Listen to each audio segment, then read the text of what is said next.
Hey, how you doing? This is your Leadership Ride Along, where I talk about leadership ideas and topics as I drive around in my everyday life. My name is Stephen Heisey. Thank you for joining me.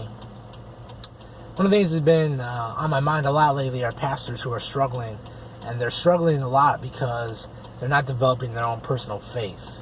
And you would think that pastors would be the deepest spiritual person in the church, that they would have the deepest connection with God just because of what they do. Their job is to point people to Jesus. Their job is to preach God's word. Their job is to make disciples, to train and equip people, to release them where God is calling them to go. That is what a pastor's job is. But so many pastors are struggling with their own personal faith, and the reason is because they're not taking the time to devote themselves to God.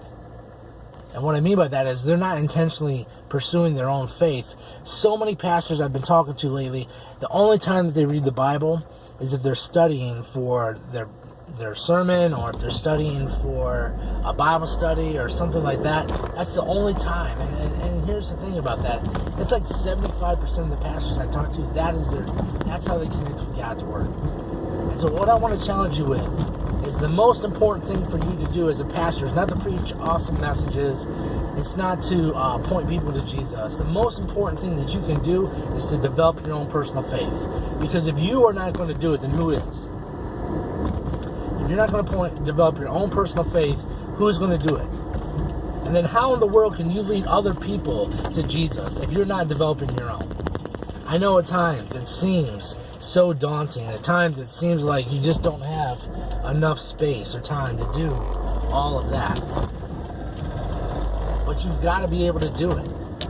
You've got to do it. You've got to make it a priority. We're talking about serious stuff here in this world. Serious stuff. Faith is not something to mess around with. We are messing around with people's lives. And so if you are not devoting yourself to growing your own personal faith, you're limiting your ministry impact, you're limiting your leadership, you're limiting your experience with God. People are counting on you, but God doesn't care how well you preach a sermon. God doesn't care about all that other stuff. I mean, on some level, God does care, but here's the thing about all this, is that at the end of the day, it's all about your personal connection with God. How are you pursuing God? The call to leadership is not, hey, go do what I tell you to do. The call to leadership is follow me as I follow Jesus. And if you're not pursuing your own personal faith, that call is weak, that call is limited. Pastors, no matter what you're facing in your life, get serious about pursuing your own faith. Make it a priority. Everything else will fall in place after that. Have a great day.